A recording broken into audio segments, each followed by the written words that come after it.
Bismillahirrahmanirrahim. In the name of Allah Almighty, who created a man with clot of blood. Assalamu alaikum students. Hope you all are fine and good. प्यारे बच्चों, आज हम जमात शशम की इस्लामियत की पढ़ाई करने जा रहे हैं और उसका उन्वान है हकूकुल इबाद। प्यारे बच्चों, जैसा कि आप सब जानते हैं कि हमने प्रीवियस लेक्चर में हकूकुल इबाद सबक की पढ़ाई की थी, साथ उसके क्वेश्चन आंसर्स भी किए थे।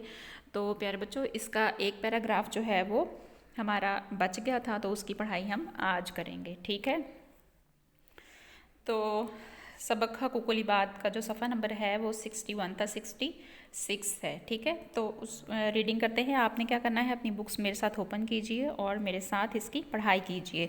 नबी करीम सल्लल्लाहु अलैहि वसल्लम का फरमान है, तर्जमा वो शख्स मोमिन नहीं जो सैर होकर खाना खाए और उसका पड़ोसी भूख की हालत में रात गुजारे।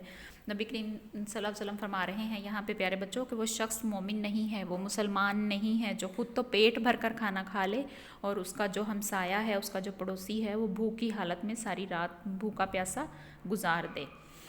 तो इस्लाम ने ताकीद की है कि हमसायों की इज़्ज़त व आबरू की हिफाजत की जाए और पड़ोसी की तरफ से मिलने वाली तकलीफ़ पर सब्र किया जाए। प्यारे बच्चों, हमसायों की जो इज़्ज़त व आबरू है, मतलब इज़्ज़त व आबरू उसकी हिफाजत की जाए और पड़ोसी की तरफ से मिलने वाली जो तकलीफ़ है उस पर सब्र किया जाए।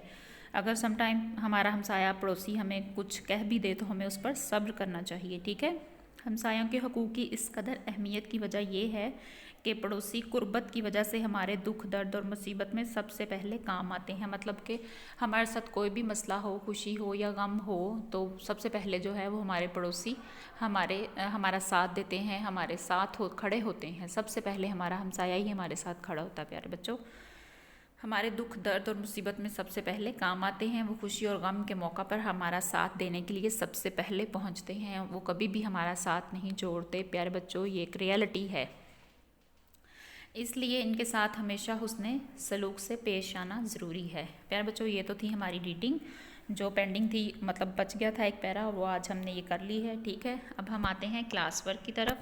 सब आपने अपनी नोटबुक पे डे एंड डेट राइट करना है, मार्जिन लाइन ड्रा करनी है और सबक हकूकुल इबाद उसका जो है आपने क्वेश्चन नंबर 3 आपने अपनी नोटबुक पे वेरी ब्यूटीफुल और नीट हैंड राइटिंग में आपने राइट करना है। ठीक है, सवाल नंबर 3 है, उस्ताद का रुतबा माशरे के दीगर अफराद से बुलंद क्यों है।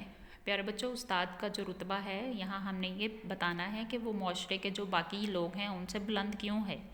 ठीक है, जवाब है इल्म हासिल करना मुक़द्दस फ़रीज़ा है। असातिज़ा नई नस्ल को ज़ेवर तालीम से आरास्ता करते हैं। मतलब कि उस्ताद जो है वो नई नस्ल को ज़ेवर तालीम से रास्ता करते हैं, उनको पढ़ाते हैं, उनको आदाब सिखाते हैं। ठीक है, उनके अखलाक को संवारते हैं, ज़िंदगी के आदाब सिखाते हैं, उन्हें माशरे का अच्छा शहरी बनाते हैं। यही वजह है कि उस्ताद का मुकाम व मर्तबा माशरे के दूसरे अफराद से बुलंदतर है। प्यारे बच्चों, जो उस्ताद होता है वो बच्चे की शख्सियत को निखारता है, उसको अच्छा इंसान बनाता है, उसे माशरे का अच्छा शहरी बनाता है। ठीक है, उसकी तालीम व तरबियत करता है। प्यारे बच्चों, वालदैन के बाद उस्ताद को जो है वो रूहानी वालदैन का दर्जा दिया गया है और वालदैन के बाद उस्ताद बच्चे की तालीम व तरबियत करता है। ठीक है, उसको माशरे का अच्छा शहरी बनाता है। इसी वजह से कि वालदैन का भी एक मुकाम है और उस्ताद का मुकाम तो वालदैन के मुकाम से भी बुलंद है कि वो बच्चे को वालदैन के मुकाम से नहीं, माशरे के दूसरे अफराद से बुलंदतर है, क्योंकि उस्ताद बच्चे को पढ़ना लिखना सिखाता है, उसकी तरबियत करता है। ठीक है प्यारे बच्चों, तो आपने ये सवाल अपनी नोटबुक पे आपने राइट करना है वेरी ब्यूटीफुल और नीट हैंड राइटिंग में। ठीक है, तो प्यारे बच्चों, अब नेक्स्ट है हमारा सर्दियों की छुट्टियों का काम। तो हमारा फर्स्ट टॉपिक है नमाज जनाजा। आपने क्या करना है प्यारे बच्चों, ये आपको जो क्वेश्चन है ये आपने अपने विंटर पैक के पेज नंबर 71 से आपने ये नमाज जनाजा टॉपिक के 3 सवाल अपने अलग रजिस्टर पर लिखने हैं। ठीक है, अलग रजिस्टर पे आपने सर्दियों की छुट्टियों के काम में ये 3 सवाल लिखने हैं। ठीक है, तो सबसे पहला हमारा सवाल है कि नमाज जनाजा की क्या अहमियत है। ठीक है, तो जवाब है किसी मुसलमान का जब इंतकाल होता है तो दूसरे मुसलमान उसकी नमाज जनाजा अदा करते हैं। नमाज जनाजा मैयत की मगफ़रत के लिए मगफ़रत की इज्तमाई दुआ है। दीन इस्लाम में हुक्म है कि ज़्यादा से ज़्यादा लोग नमाज जनाजा में शिरकत करें। ठीक है। सवाल नंबर 2 है, नमाज जनाजा की अदायगी का तरीका क्या है। जवाब है, नमाज जनाजा जमात की सूरत में अदा की जाती है। सब लोग इमाम के पीछे किबला रुख खड़े हो जाते हैं। फिर नमाज जनाजा की तकबीरें कही जाती हैं, जिनमें सना, दुरूद पाक और मैयत की मगफ़रत के लिए दुआ करके सलाम फेर दिया जाता है। ठीक है। सवाल नंबर 3 है, नमाज जनाजा की दीनी व माशरती अहमियत क्या है। जवाब है, नमाज जनाजा एक अहम इबादत है।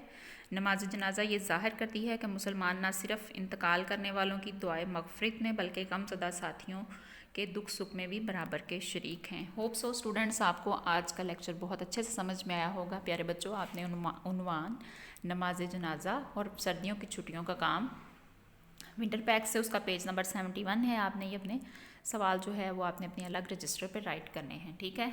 अब हम आते हैं अपनी डायरी की तरफ। तो प्यारे बच्चों, जो जमात के काम में हमने सबक हकूकुल इबाद का सवाल नंबर 3 किया है, आपने उसको घर के काम में लिखना है और याद करना है। ठीक है। सबक हकूकुल इबाद सवाल नंबर 3 लिखें, याद करें, और सबक नमाज जनाजा पहले 3 सवाल सर्दियों के काम सफ़ा 71 से अलग रजिस्टर पर लिखें। होप सो स्टूडेंट्स, आपको आज का लेक्चर समझ आ गया होगा और आपने इसको बहुत अच्छे से याद करना है, लिखना है। आपका बहुत शुक्रिया। अल्लाह हाफिज़।